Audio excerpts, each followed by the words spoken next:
Diablo 4 is coming to Xbox Game Pass March 28th.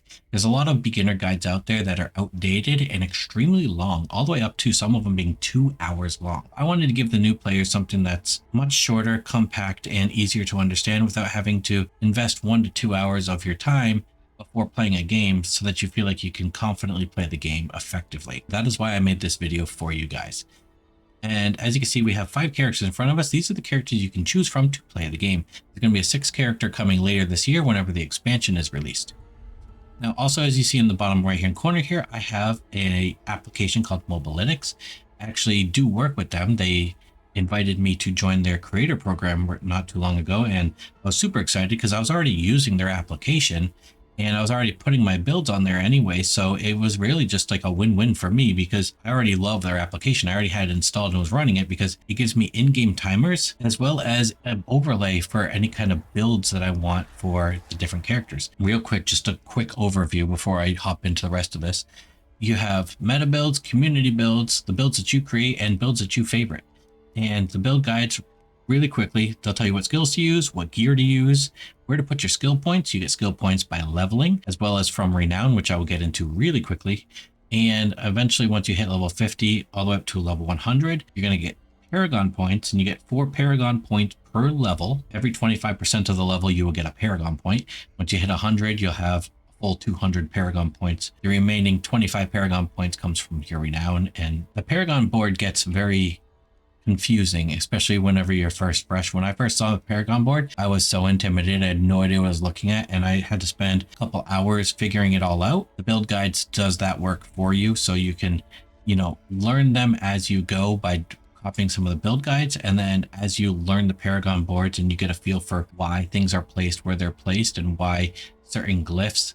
There's these thing called glyph sockets in here, and you can put glyphs in them, and those boost your damage and also sometimes boost the nodes that are around them. And once you start learning that, then you can start making your own builds and feel comfortable along the way. So the build guides are really like a good way to get you into the game and make the game feel more fluid for you. So we have the Barbarian, which is your warrior class, melee. You have 4 melee weapons. You do just crazy amounts of fun damage and you just mow down the mobs. It's a super fun class to play. It's a little slower at the beginning for leveling, but at endgame, it does some of the highest damage out of all 5 classes. Next up is Necromancer. You can raise an army of the dead if you want. You can have skeletons, skeleton mages, and a golem. Super fun class to play. You also have bone magic, blood magic, and shadow magic. So you can choose how you want to play the class. It's one of the fastest classes to level, but it is one of the weaker classes at endgame. Now, even saying that, all 5 classes can complete all of the content. Some just do it a little faster than others. So keep that in mind whenever you're choosing a class. And what I will say when choosing classes, choose one that is fun to play, not so much what is meta, because the meta does shift and change, and they're trying to, bring more classes up into the meta, tone back some that have been overpowered for a little while. So the best option is to choose whichever class is going to be fun for you, and the meta is going to come to you eventually anyways. Next up, we have the Sorcerer. This is your wizard, so you're going to cast fire, ice, and lightning. Also being able to conjure things like a 3-headed Hydra that shoots fireballs. Pretty cool. This is one of the more fluid classes to play, and I believe the most played class in the game. It has great, wonderful mobility. You can teleport around. You have really good damage, a good leveling speed, and a really good end game as well. So I would say Sorcerer is probably one of the most well-balanced classes in terms of overall gameplay. Next up, we have the Rogue, which has a mixture of melee and range damage. Has traps, and it also has imbuements you can put onto your weapons that's going to make you do more damage with your attacks. You can put on poison, cold, or shadow onto your weapons. Whenever you damage with them, it's going to take additional damage from your imbuements. Pretty fun class to play, a bit more on the technical side, so if you like classes that are more technical, definitely look into the Rogue. And lastly, we have the Druid. Druid has companions you can summon, as you can see the 2 wolves next to him right there. You can also shapeshift into a werewolf, shapeshift into a werebear, and you can cast storm. I'm just going to call it storm magic because realistically it can do like wind magic as well as like lightning magic, and it's basically like a thunderstorm. Pretty cool, fun class to play, and a lot of people do choose the Druid as their starter class because it has so much versatility. Now, I'm going to go through the creation process with you real quick. I'm not actually going to display the character, but I'm just going to show you how it all goes. So you can choose male or female for any of the classes, and then you can choose from these presets, and then you can actually customize and go crazy on however you want your character to, oh, sorry, didn't mean to scroll up. However you want your character to actually look. You can change the hair around. You can actually change the hairstyle. You can go through the accessories, put on tattoos, change the tattoo colors, change how you want the jewelry to be, all that fun stuff. And once you get here, here's your next choice. So you have softcore, which means if you die, you can just respawn and continue on. Hardcore, if you die, your character is permanently dead. You need to start a brand new character at level 1. You never get to play that character again. It's just gone. If that level of extra stress is enjoyable for you, definitely go hardcore. There's a whole community of hardcore players. The skip campaign button will not come available until you complete the campaign for the first time on any character that you make. So you only have to complete it one time and then you can skip the campaign, which is much more efficient for leveling. Everybody is required to complete the campaign at least once. The campaign was actually very enjoyable though. It had wonderful cutscenes. It was very well voice acted, and I actually had a lot of fun going through the campaign. Now, with that being said, I will not go through the campaign a second time because it is much more efficient to level a character outside of the campaign. Other than that, you put in your name, hit start game, and then you have your final choice before getting in. You can either go on the Eternal Realm, which is basically like a non-seasonal character. And then you can also go on a Seasonal Realm, which is you can enjoy the seasonal content. Now, once the season does complete, your seasonal characters get ported over to the Eternal Realm and become eternal characters. There are limited number of character slots. So even if you have made, gone through a few seasons, made a few different characters, eventually you will fill out the amount of characters you can have, and you'll have to delete some to make more characters for future seasons. That's something that they had remedied back in Diablo 3 by having a rebirth system. So you could actually just go to one of your characters. Let me go to one of my characters real quick. You go to one of your characters and there would be a rebirth button, and you could click on rebirth and it would turn that character back to level 1 for the season. Because at the beginning of each season, everybody who creates a seasonal character is level 1. You have no gold, you have no materials, you have nothing. And everybody starts fresh at the same time. It kind of gives like new life into the game, as well as you get to enjoy whatever the seasonal content the developers put in for that season. So let's hop into, I'm going to hop into a character that I don't think I have everything on, because it will make explaining things a little easier. If I were to hop onto a character I know I have everything done on, I'm going to have to swap characters, and it's just going to be more of a pain. So this character is a seasonal character. This little construct you see next to me is from season 3. So if you make a character, I would suggest doing a seasonal character, because you do have this construct that basically gives you free buffs and free damage. It's pretty cool. There are these tuning stones that you can get from doing different activities, and that's all explained in the seasonal content stuff. I'm not going to go into that here. That is just seasonal content that you will learn as you go, as you're playing the season. It's really not that complicated, and it does walk you through all of that pretty smoothly without needing a guide. But what we do want to get you a guide for is what you want to actually do before season 4 comes, because we're on the tail end of season 3, and season 4, even though it got pushed back to May 14th. So May 14th is when season 4 starts. So if you're going to play a seasonal character, there's some things you're going to want to complete before season 4 launches. And one of those is actually called Renown. I mentioned it earlier. Now let's go into it really quickly. So Renown is actually, let me back out. It's part of your map, and it's all based on the region of your map. So if you go to your map, you have this little bar up here and it says claim rewards. If you're on console, it will tell you what button to press to actually open this screen up. And there's going to be 5 tiers and 2 rewards per tier. Now the top row of rewards is character based, and it's just gold. And to be honest, gold is extremely easy to come by in this game, so that part doesn't even matter, which is why I have not completed these final tiers, because it's not very important. What is important is the bottom row, because this is account wide, and it persists across all characters and across all seasons. So if you go, oh look, I have a reward. If you go to complete all 5 tiers in all of the different regions can be toggled up top here, and you will get 10 total additional skill points. You're going to get 20 total additional Paragon points, 400 total maximum obols, and 5 additional potions so you can keep yourself alive as you're going. Now, how do you get to renown? That's all down here. So you get renown 20 points per waypoint that you find, 100 per stronghold, 30 per side quest. That's going to be your quests that are going to be blue triangles instead of yellow triangles. Those are going to be your main quests.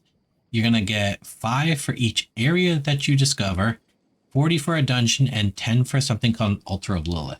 Now, Altars of Lilith is more important than they look. They're only worth 10 renown, but they also give you to a specific stat per statue. And there's a nice little website. I'm going to have this linked in the description, but it's d4armory.io/map.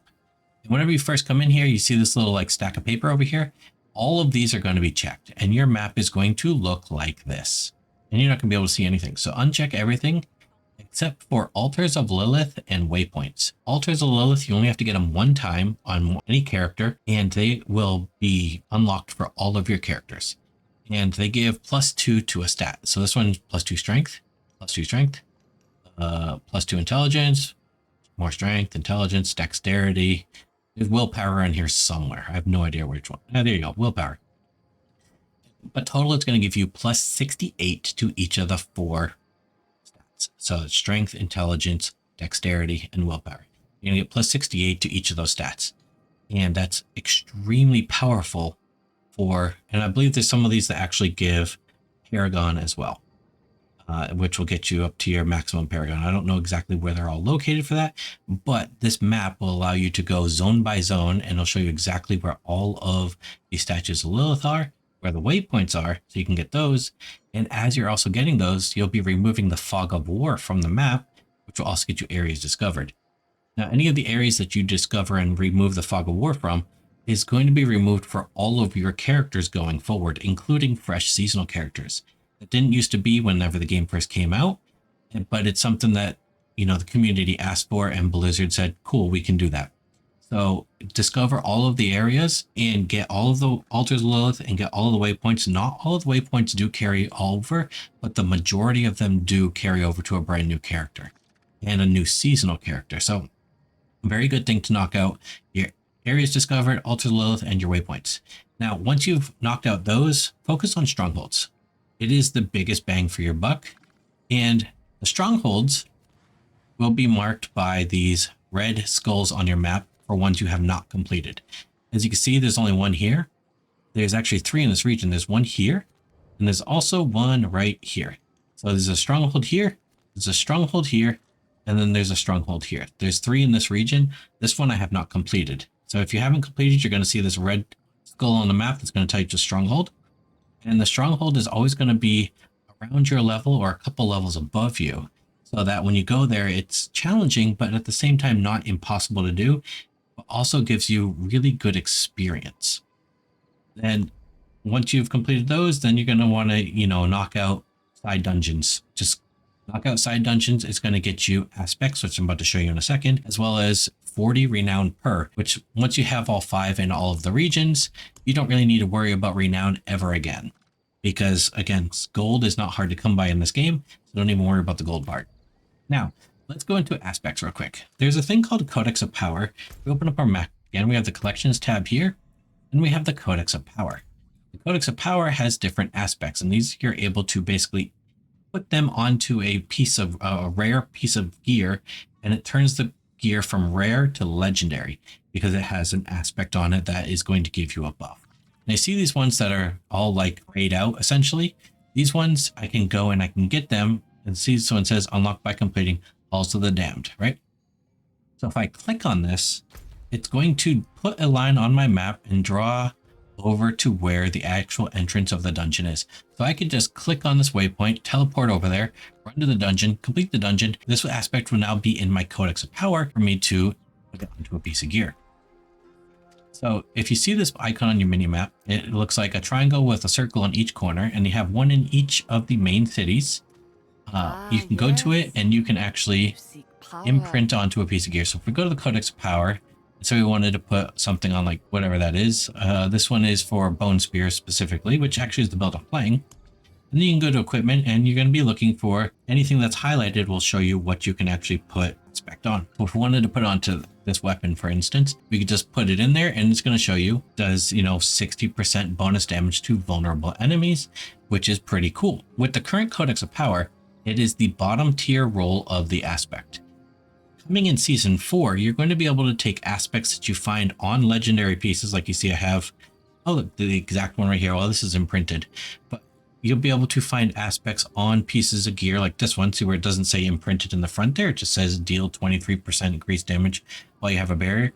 You'll be able to go over, extract the aspect, which will then give you your aspect here. And you will be able to take that aspect and imprint it into your Codex of Power, making it so that aspect is now permanently the increased version instead of the base version. Huge change coming to season 4. I'm very excited for that one. I'm going to go more in depth into that in a future video, as well as the enchanting process in a future video. And that's essentially going in here and you can slap a piece of gear. And currently this is how it is. And you can just choose one of these that you don't like, and you can see what the possible changes are to it, re-roll it, hit accept, and you can choose one of these 3 options. You have 2 actual options or choosing no change. And every time you enchant, the cost goes up. Plus it costs these Forgotten Souls, which currently come only from Helltides. In season 4, they're going to be more abundant because you're going to be able to get them from rare and elite mobs. So a lot of changes are coming in season 4, which is why I'm not going to go too in depth into any of that right now. Priority 1, finish your campaign. Priority 2, work on your renown, because a lot of the stuff from the renown carries over. All of the account bound rewards from it carry over. The statues of Lilith, most of the waypoints and the areas discovered all carry over to any future character, and it's going to superpower you at the beginning of the season. Now, let's hop into the build real quick, and I'm going to show you this. Whenever you first start off the season, you go respec mode and refund all.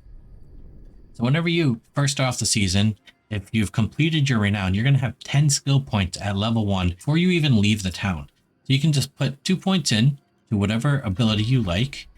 And then I would suggest finding an ability for whatever build you're going to be playing and focusing on that at the beginning, because you're going to be doing a lot of huge bursty damage at the very beginning because you have way more skill points than you technically would be having at that level. This is where some of the build guides you can find on Mobalytics comes in, where it'll tell you where to put these points.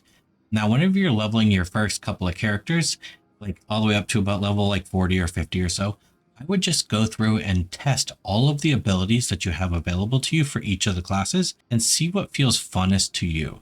Because just because something's the best might not be actually enjoyable for you to play. So I would go through and find what actually feels fun to play, and then just go find a build or create your own build for that ability itself. And then you can also explore the Codex of Power and find, aspects that are going to help to buff your abilities damage, as well as buff some of your survivability so that you don't die as easily whenever you get to the higher tier content. And it's going to make overall the experience just much more enjoyable. Now, whenever you first start off your character, you're going to be starting off, it's going to give you an option to start off in World Tier 1 and World Tier 2. And World Tier is basically just increases the mob difficulty, which also increases the amount of experience you get and the amount of gold that you get. The difference between World Tier 1 and World Tier 2, which I'm about to go show you. So this town is called Kjolvashad, and it is the only town that you can change your world tier on. And it's at this little world tier statue that we have right here. So as you can see, level 1, it just says enemies are easy to defeat. And they're not wrong. They're really just, you can go in and smack the enemies and they kind of fall over. Tier 2, it makes it so enemies have 20% increased experience, but they're more challenging is what it says. They actually take a little longer than 20% increased time to kill for most classes. So it's actually more effective to stay on World Tier 1 and level up until you get to about level 40 or so. Once you get to level 40, you have to complete a dungeon to move on to World Tier 3. So I just went over to World Tier 2 because World Tier 2 is what you have to do the dungeon on. And the dungeon is literally right here, north of the statue. It's inside of this cathedral. You have to complete this dungeon before you are allowed to choose Nightmare 3, so World Tier 3.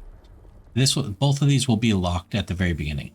Once you're able to choose World Tier 3, 100% choose it because you're getting 100% increased experience. Now, once you're in World Tier 3, there's another dungeon you're going to have to do, which is a level 70 dungeon, which is going to which is right here. It's called Fallen Temple. And once you complete that, World Tier 4 becomes unlocked, which gets you 200% increased experience. And that's basically to go from about level 60, 65-ish, because realistically, most classes can complete that dungeon at around level 65. And it's to go from level 65 all the way up to 100. So that 200% experience becomes very important. Also, one of the changes coming in Season 4 is you're going to be only getting higher tier gear in World Tier 4. And it's removing the ability for it to currently drop lower tier gear. Do I have a piece on here? Yeah, I do.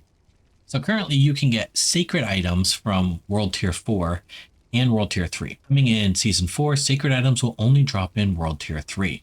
And the ancestral items, which is a much higher item level, will drop from World Tier 4 exclusively. So it's going to become much more efficient whenever you're farming for gear. And also they're doing a whole change of the stats. Like you can see on here, you have 5% chance to heal, damage to injured enemies, critical strike against injured enemies. Some of these stats are going away in Season 4.